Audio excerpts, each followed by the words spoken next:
Hey, welcome to another segment of State of Faith News Presents. We're so glad you could join us. My name is David Bowen. I'm your host, and to the left of me is my lovely niece, Christine Bowen. Hi. How you doing? I'm good. Good. How are you? I'm great. Good. So who'd you bring on the show today? Oh, I have some cool people. Yeah, from Midland? Yeah. Okay. Right here from Midland. Okay. You want to know who they are? Or No, you want to, well, okay. right now I need to talk about the magazine. The magazine? Yes. So pardon me here, folks. This is State of Faith News Presents, the magazine here in Midland, Michigan. You can find us in your local restaurants, grocery stores, through Bay City, Freeland, Saginaw, and Auburn. Please pick one up. They're absolutely free. It'll be a blessing to you.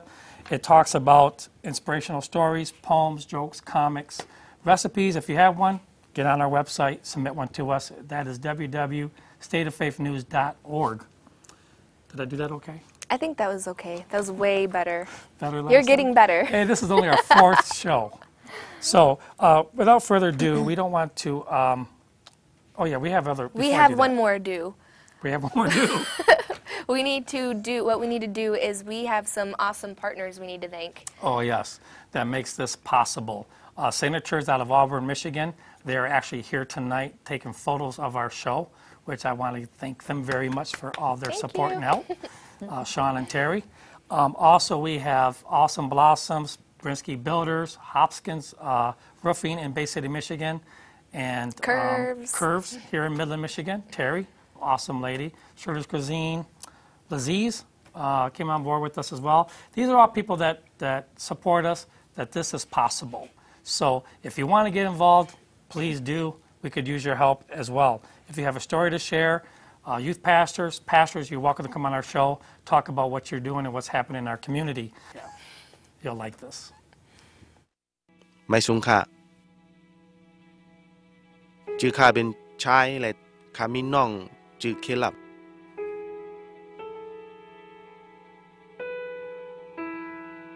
แล้วก็ข้าก็เลยเมื่อนั้นเนี่ยข้าก็เลยถามว่าข้าได้ก็เลยกว่าจอมกาดกุฏิกุเรียนให้ก็เลยย้อนกินย้อนเงินแค่ไหนให้เลยอยู่กว่าเป็นวันก็เต็มมือนั่นอาสาก็มอบ7 ขก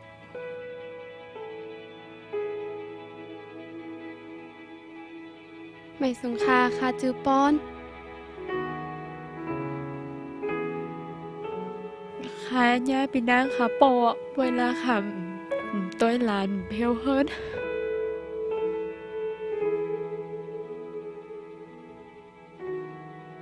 มันเอาสันมีดในปอนะคะ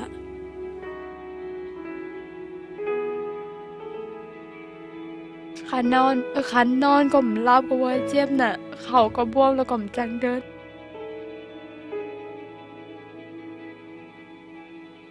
มาสุขะข้าจือสนานย่อเมื่อขาอาศักหมอกไหลหมอกสีขบในปอขาไหลเสียงกว่าย่ออยู่ความบ่หึงก็ไหลมีหมู่จุ่มซึกตีไหลเข้ามาย่อก็ไหลมีอเมงว่ากูเฮิรนตักตีไหลกว่าเป็นตักดูไหลกะโฮมจอมย่อก็เบอร์นั้นแหละปออันเป็นปอสินแน่กว่าย่อคาก็ไหลดูไหลเป็นตัวแต้นในครอบครัวย่อก็กับเป็นซึกใบสงค่าคาจุนิที่เมื่อข้าอยู่ในซึ่งในอาสาคาฮาโคแล้วก็กำในปอเขาอะไรส่งขามาตีปอเขาอะไรเลือกขามาแต่เดี๋ยวมาเต้นเปียเขาตีแล้วก็อะไรส่งขามาตีโฮม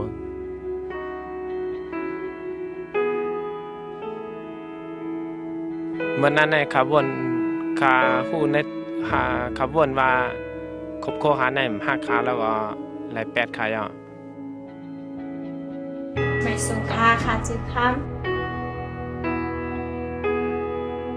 พี่สาวก็หางานทำแล้วก็สุดท้ายก็ถูกขายเข้าสู่การค้า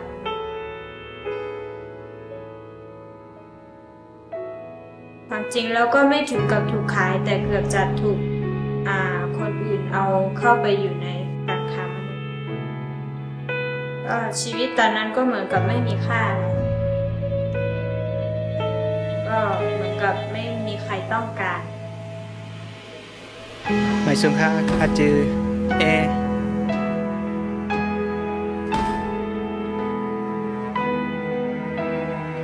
มื่อข้าอะไรก็อยู่ในซึกข้าสัก7 ขวบ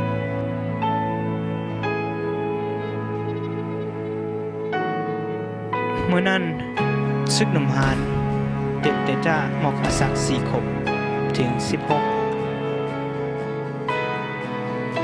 ที่ในซึกก็และหันอันนำดีนำมาทั้งหมดมีหมอก 2,000 ปลาย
So here on the show today, we have Jill and Dave Helgerson from Grounds for a Better World coffee shop from right here in Midland, and they also have a few other locations.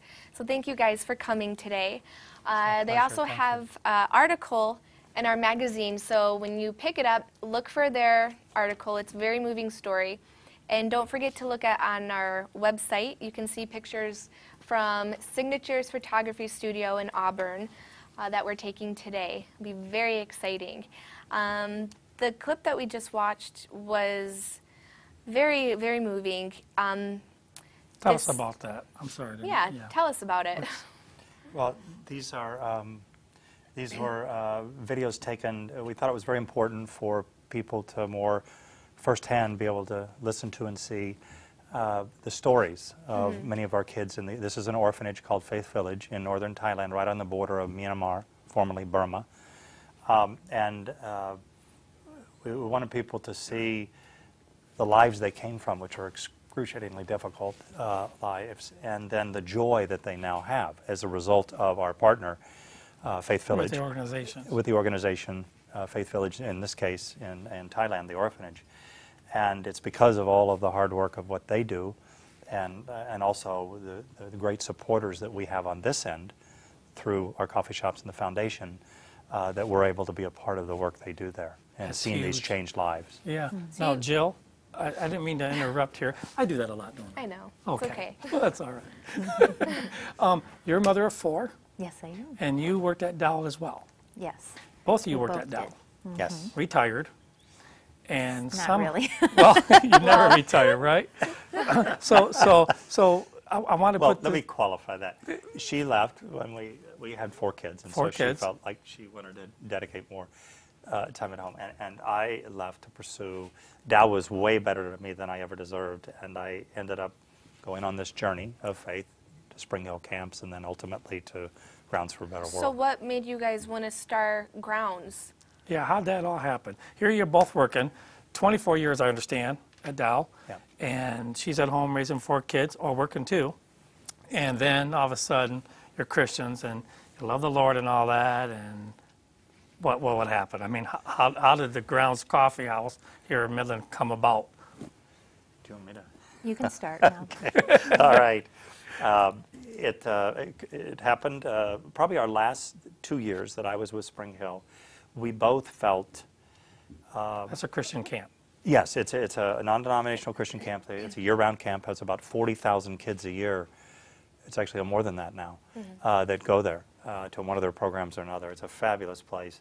Okay. And but during our last 2 years there, as we were at Spring Hill trying to reach out to more kids that have a tougher go of it for one reason or another, maybe not able to afford to go to camp or come from difficult circumstances.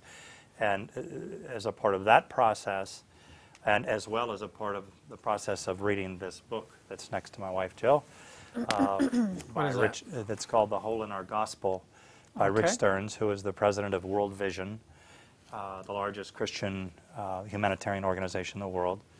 And it's so powerful. And so the combination of me getting closer to, through Spring Hill, a lot of kids and families that had a real tough go of it, as well as that book, was really weighing on both of us. So we felt very convicted to say we've got to do something about being more engaged, more involved, and reaching out and helping more what the Bible would call the least of these. Sure. You know, the people who have a tougher go of it. And so kind of middle of the night, one night I was still with Spring Hill. All of a sudden the idea came at my favorite coffee shop that I'd gone to for 8 years.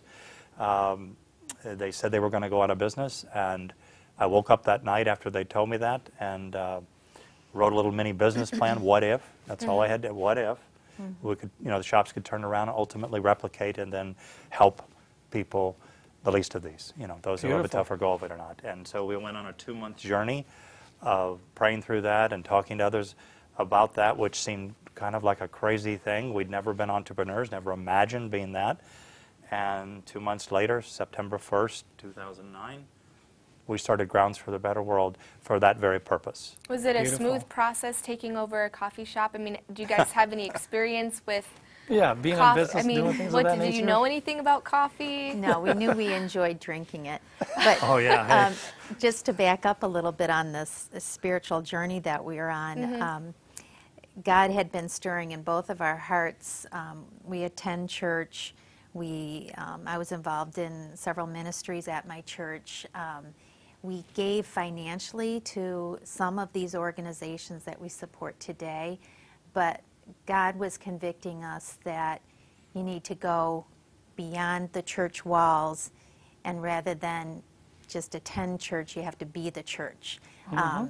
You have to, faith without deeds is dead. And we were extremely convicted that rather than just writing a check, we needed to get our hands dirty, to get outside of our comfort zone, the bubble in which we really did live in, and really try to make a difference.